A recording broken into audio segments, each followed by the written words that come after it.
I was mesmerized, was my first feeling of it. It was so cool. They think it's jet skis on water, and I oftentimes am like, no, it's actually snowmobiles.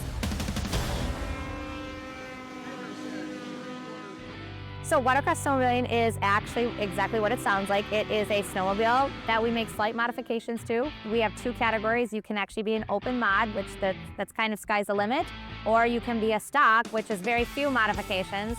And we make them for water, and we're a race association that you actually race them on water.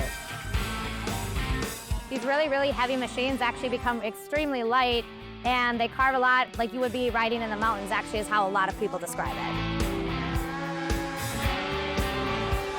Watercross was formed in 1977, and it just started with a bunch of snowmobile riders jumping waves across the lake. And in the winter, they had a hole, I guess, in the lake, and they would just go across. And then they thought, hey, we can do this all year, and bada bing, bada boom.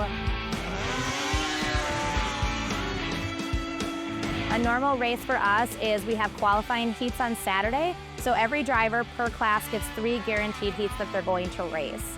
If you have a race where you get a first place, that's worth 1 point, second place 2 points, so on and so forth. And then what you want is the lowest amount of points for the day. Our course consists of 2 different types of laps. There's the inside lane, and then there's one we like to call the equalizer lane, or most of us call it the EQ. You have to take the EQ at 1 point in your race for a lap. The selection is entirely up to you. It's actually very strategical when you take that EQ lap because it is a very, very wide lap that can be detrimental to your race if you pick to go out to that at the wrong time. Otherwise, it's always guard the front and look for clean water. These sleds are really easily going 70 now. Very, very easily in a very short, 1,000 feet, very short amount of time. I would say consistently our pros are probably in the 50s, 55 range in the oval course just because of that buoy-to-buoy action, and you want to stay tight and not blow it. People will actually tell you too, they don't care who they're racing, they're just going to go out and get front and try to beat everyone. This year we're doing our first annual Big Jump contest, and what that's going to be is into 3 categories. We're going to have the crowd favorite, which, our guys, they're into it, they're excited, like to dress up.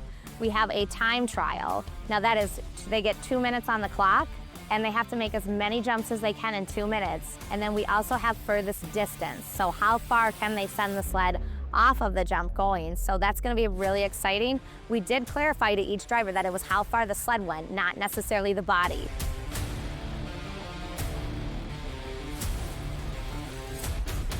The racers are amazing. We couldn't have a more gracious, genuine group of racers who, they love to see the kids involved, they love to sign autographs. It brings together us with family, community, friends, with an abnormal sport. So it's just a great weekend overall. This is probably the most Wisconsin thing you can find.